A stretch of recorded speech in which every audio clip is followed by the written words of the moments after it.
नमस्कार बच्चों, आप सभी का हमारे YouTube चैनल आइडियल देव क्लासेस में स्वागत है।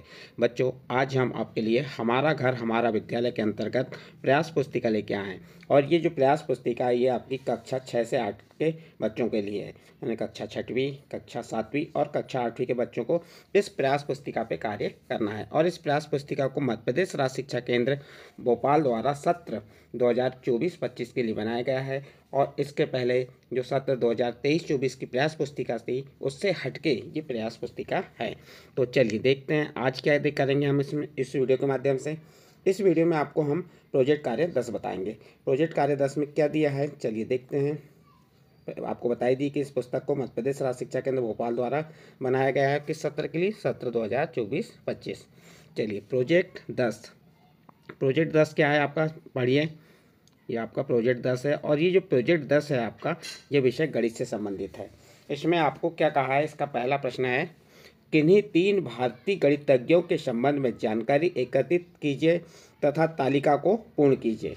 क्या कह रहा है आपको, किन्हीं भी 3 भारतीय गणितज्ञों के संबंध में, कोई भी 3 भारतीय गणितज्ञ हैं उनके संबंध में जानकारी एकत्रित करना है और तालिका को पूर्ण करना है। और कौन कौन सी जानकारी एकत्रित करना है? गणितज्ञ का नाम, जन्म स्थान, गणित में योगदान। तो हमने यहाँ पे जो जानकारी एकत्रित की हैं, पहला है आर्यभट्ट। आर्यभट्ट का जन्म स्थान कहाँ पे हुआ था? पाटलिपुत्र, पटना, बिहार में हुआ था। और इनका गणित में योगदान क्या है? अंकगणित, खगोल विज्ञान, बीजगणित, त्रिकोणमिति, इसमें इनका महत्वपूर्ण योगदान रहा है। तो पहले गणितज्ञ कौन हो गए?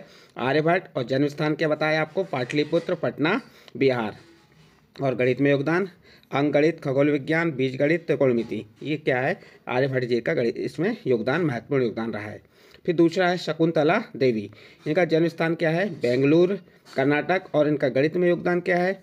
वर्ष 1977 में शकुंतला देवी ने 201 अंकों की संख्या का 23वां वर्गमूल बिना कागज कलम के निकाला। यह उनका गणित में महत्वपूर्ण योगदान है। किसका? शकुंतला देवी का। और उनका जन्म स्थान बताई दिए, बेंगलोर, कर्नाटक। इसके बाद तीसरे गणितज्ञ हैं श्रीनिवास रामानुज। इनका जन्म स्थान क्या है? तमिलनाडु। और इनका गणित में योगदान है क्या है? थीटा फलन, कृत्रिम थीटा फलन और शोल्डनर स्थिरांक, ये इनका महत्वपूर्ण गणित में योगदान रहा। तो इस प्रकार से बच्चों आपको हमने 3 भारतीय गणितज्ञों के संबंध में जानकारी यहाँ पे बताए। अब इससे संबंधित कुछ आगे प्रश्न दिए हैं, चलिए वो प्रश्नों को देख लेते हैं। पहला प्रश्न क्या कह रहा है, इनमें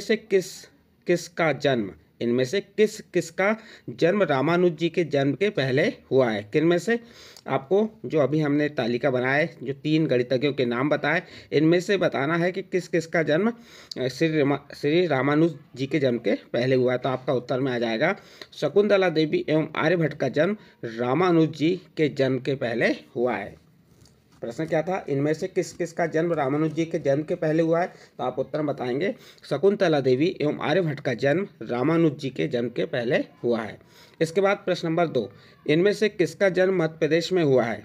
अब देखते चलिए यहाँ पे, इनमें से आर्यभट्ट, शकुंतला देवी और श्रीनिवासन रामानुजन के किसका जन्म यहाँ मध्य प्रदेश में हुआ है? आर्यभट्ट का जन्म कहाँ हुआ है? बिहार में हुआ है। शकुंतला देवी का जन्म कहाँ हुआ है? कर्नाटक में हुआ है। और श्रीनिवासन रामानुजन का जन्म कहाँ हुआ है? तमिलनाडु में। और हमारा प्रश्न क्या है, इनमें से जो हमने अभी बताए 3, इनमें से किनका जन्म मध्य प्रदेश में हुआ है? तो आपका उत्तर हो जाएगा इनमें से किसी का भी जन्म मध्य प्रदेश में नहीं हुआ, क्योंकि हमने जो 3 लिए हैं, आर्यभट्ट का बिहार में हुआ है, शकुंतला देवी कर्नाटक और रामानुजन कहाँ पे? तमिलनाडु। और हमसे पूछा गया था कि मध्य प्रदेश, तो ये तीनों में से किसी का भी जन्म मध्य प्रदेश में नहीं हुआ।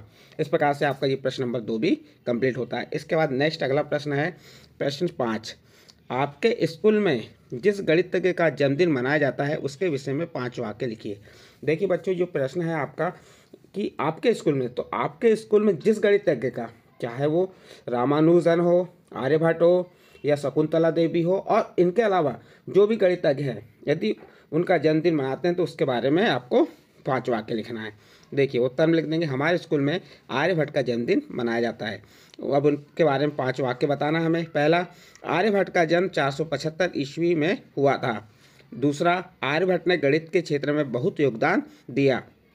तीसरा पॉइंट हो जाएगा आर्यभट्ट के प्रत्येक सिद्धांत उनकी पुस्तक आर्यभट्टी में हैं। और चौथा क्या है, आर्यभट्ट ने खगोल विज्ञान में भी बहुत योगदान दिया। और अगला पॉइंट है पांचवा पॉइंट, आर्यभट्ट ने अपनी पुस्तक में सूर्य और चंद्र ग्रहण की भी व्याख्या की। यहाँ पे की भी 2 बार आ गया है, तो यहाँ से की भी को हटा देते हैं। देखिए, आर्यभट्ट ने अपनी पुस्तक में सूर्य और चंद्र ग्रहण की भी व्याख्या की है। तो इस प्रकार से आपका प्रश्न नंबर 5 का उत्तर भी कंप्लीट होता है। और इस प्रश्न के साथ ही आपका प्रोजेक्ट कार्य कौन सा था, 10।